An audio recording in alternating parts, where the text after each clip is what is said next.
Good afternoon, everybody, and welcome back to the weekly market analysis, this time for the week ending November 18th.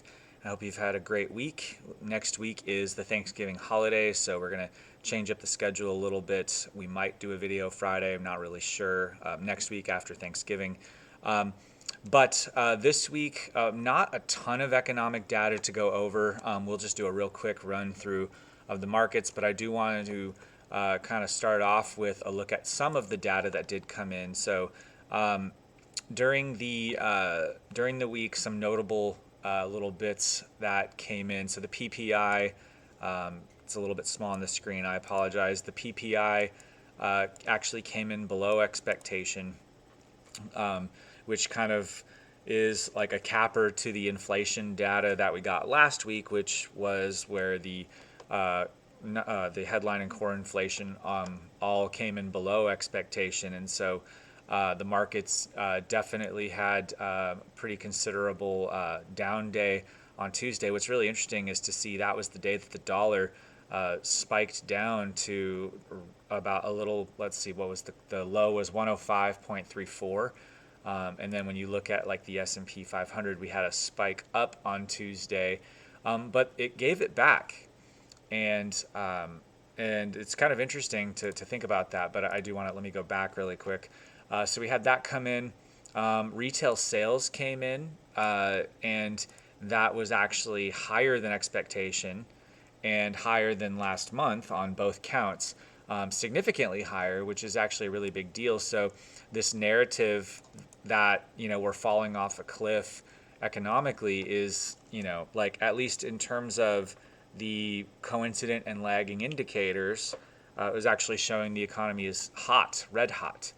And then if you look at the jobless claims that came in yesterday, initial jobless claims came in below last month, or I'm sorry, below last week and below expectation, just by a little bit.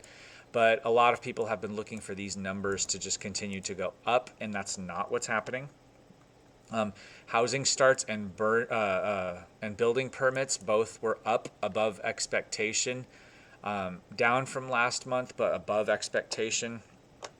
Um, and then what we had today was the Conference Board Leading Economic Index, which decreased by 0.8% in October, down to 114.9, and that it's down 3.2% over a 6-month period, which was a reversal of its 0.5% gain over the 6 months prior to that, prior to April. And so some interesting data, because this one, the leading economic indicators are the ones that a lot of people are looking at when it comes to assessing where the economy is and where it's heading and what the Fed, therefore, is going to have to do. However, when you look through the data and you look at the coincident economic index and the lagging economic index, which are the indicators, the lagging and coincident indicators are the ones that the Fed is actually looking at. They actually increased by 0.2% and 0.1% respectively on a coincident and a lagging basis. And on the coincident basis, that was a higher percentage increase than the 1.1% increase in September, and has been growing in the last 6 months faster than the previous 6-month period. And the same goes for the lagging economic index. And the reason why I highlight that, and I have a tweet about this, I don't have it up, so I'm sorry about that, but you can check out my Twitter account if you're interested in that. But what's really important about that is that everybody is talking about this inevitable Fed pivot that has to happen because the economy is going to fall off a cliff and because things are going to happen.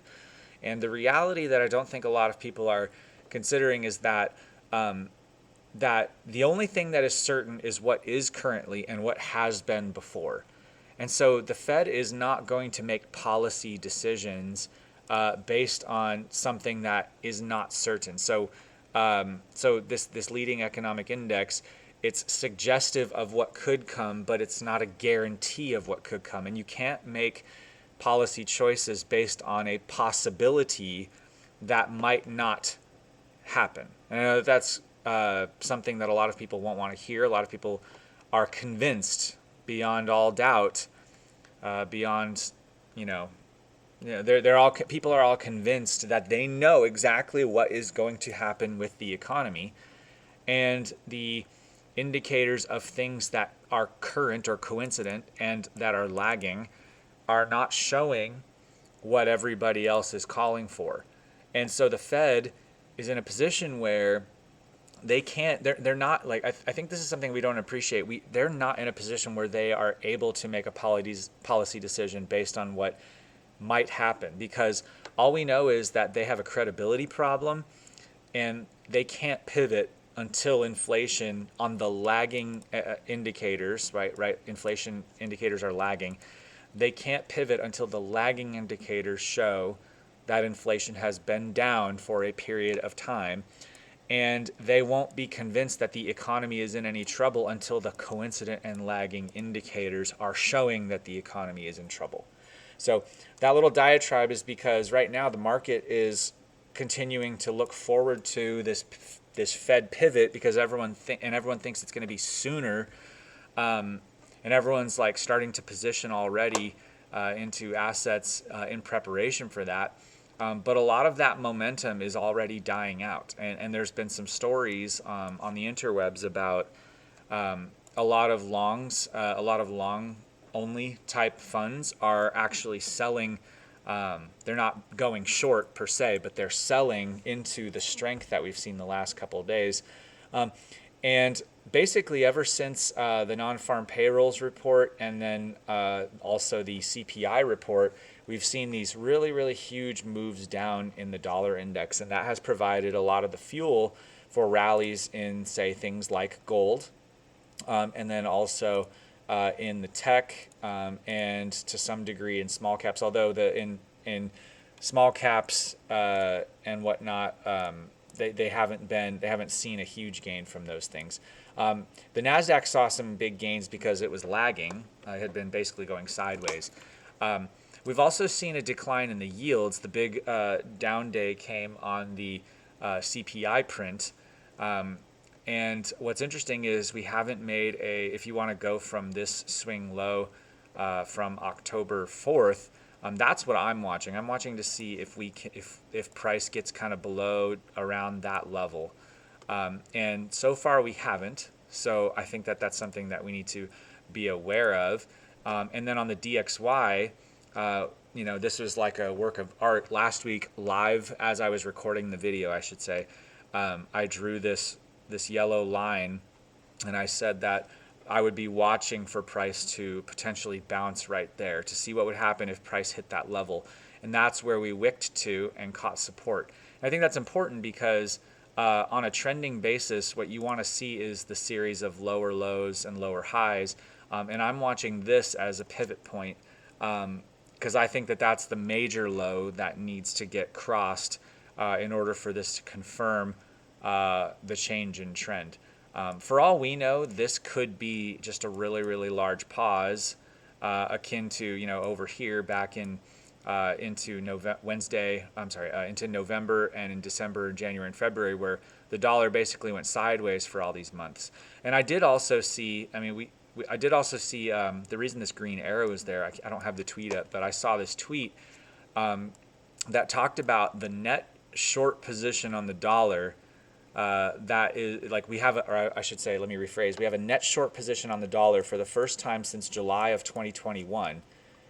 And when I heard that, I had to come back and look at my chart just before I tweeted anything in response to it, because that was right here where we were net short on the dollar. That was the last time we were net short. And I just want to point out that if we were net short back here and then we've had this move since then, just because people are net short on the dollar now doesn't mean that the dollar has to go down. Now, I'm sure that there were a lot of net shorts in the dollar, as the dollar was falling back in 2020 and in 2021. But, just because that is the case doesn't mean that price has to go down. And I just want to point that out. So anyway, the dollar on the week, is actually up about 0.5%. So that's interesting. I think a lot of people were expecting this to just continue to waterfall down. But you heard on this channel, and if you follow my newsletter, You've seen it if you follow my Twitter. You've seen it. I'm expecting price on the dollar to either go sideways or slightly down for a period of time. And I'm looking at a time horizon of the next 30 to 60 days where I think we're going to get, and I articulated this on Twitter, I'm looking at a zone, we'll say in mid-December, a zone right in here. That's actually going into January. I should redo that. I'm looking at that spot. I'm going to guess that over the next 30 to 60 days, we get a bounce. At some point, we get a bounce up into that zone. Now, I'm not sure what will happen. I'm not going to go out there and say the dollar is going to. My bias has been for some time that the dollar was going to make another higher high. But in this case, I'm marking basically 112 as like my line in the sand. I think price is going to get above there again, at least one more time. And then we'll see what happens. I'm not going to come out here and say now like, oh, it's going to make a new all-time high. That has been my bias. And it wouldn't surprise me if it does make a new yearly high. But I'm at least looking in this kind of 112 zone to get above that on kind of a last run. And it honestly, it matches up. I think what might happen is the dollar will come up and people will assume that the dollar is going to head to new highs, and we might see a capitulation towards the long side in the dollar. And that might be what actually triggers the actual real reversal. So that's going to be something I'm watching for, just so you guys all know, full disclosure. I am open to the idea that the dollar has topped, but again, I'm going to be watching for what happens on a bounce back, because we're going to get a pretty significant bounce back. The question is going to be what is going to happen when that happens. So just like I called this line down here, and I mean called, I say that, humbly, because this is nothing, honestly, but I'm going to call this spot. I'm going to be watching right there to see what happens. I think price could get back up there. So we will see. On equities, to me, it looks like the rally is fizzling. Now I'm going to turn on my moving averages. So we are right now in kind of this no man's land between the 200 and 100-day moving averages on the S&P. I just think it's losing its steam. There's not really much more that the market can get excited about until the non-farm payrolls report or the CPI report in December. So, I mean, this could go any which way. We could, travel. We could go between the moving averages. We could break down. It's possible we could come up, but I actually think positionally, like that a lot of the unwind, that a lot of the price action that has been favorable has come on this unwind of positions to the downside. And I think that we're at the point now where all of that short positioning has been unwound, and I just don't. It's hard for me to see anything that the markets can get really, really, really excited about. I mean, short of like a inter-meeting pivot from the Fed or some other crazy thing happening that changes drastically the net liquidity in the system and provides more favorable financial conditions for the markets. Basically, all week the Fed has been coming and pushing back on, the Fed pivot speculation and the pause speculation. So that's going to be something I'm watching for. But just, like if you look at the NASDAQ, again, failing to get above the 100-day moving average in this no man's land between the 150-day. The Dow above the 200-day moving average, having successfully tested that finally, but just moving sideways. And and some people might look at this as like a flagging pattern, maybe something like that. It could be. I do want to be aware of that happening, but you're just not seeing the follow through and the breaks above key resistance levels like you are on the Dow. The Dow, by the way, is benefiting from the fact that the economy is strong and the Dow is full of industrials and cyclicals, which are doing well in this environment. But I do want to call out the Russell. If you look at the trend line that has been established, and I moved it, we didn't quite make a lower low, and normally my practice is I don't move the trend line until we make the lower low, but I did move it. But anyway, it is failing to get above that. Like we've touched it or tried to pop above it 4 times, and now we're back below the 200-day moving average in the no man's land between the 100 and 200-day moving average. So the indices are not confirming each other, and I think that that's what's concerning. It just feels like the rally here is losing its steam, and we're not seeing just the significant follow through. Like even today, the markets were up pretty big, and we did close mostly green. I think the Nasdaq is glitching out because I'm pretty sure it closed green on the day. But having said all of that, we were up a lot higher earlier in the day, and we just could not keep it going. And so that's going to be something I'm watching for on a short and modified trading week next week. And then Bitcoin, well below its major moving averages, well below its low from June. It's just kind of consolidating sideways, as I think a lot of people are still trying to figure out if there's going to be any further contagion. I know there's questions about DCG and Grayscale and BlockFi and potentially even Binance. There's all kinds of rumors and speculation. Basically, my position, as I've been saying lately, is I'm looking for price to touch this orange line, which right now is at 12,911. It has in every bear market. It has not yet in this bear market. So, if you just go back to a monthly chart, you actually will see that it touches in every single bear market. This the 2011 bear market, 2015, 2018.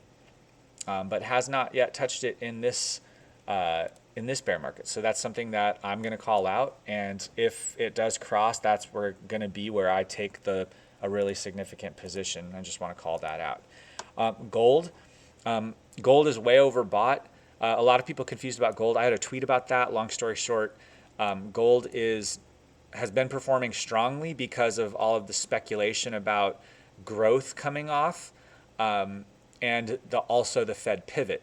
So the reason why gold has underperformed in spite of inflation being so high in 2022 is because growth is still up, and gold is successful when growth is stagnant or declining. And so the market got really excited because we have been in this kind of high inflation regime, and the government easing and kind of lowering interest rates would equate to the real rates coming down, which would be good for gold. Obviously, the dollar has come off, which would be good for gold.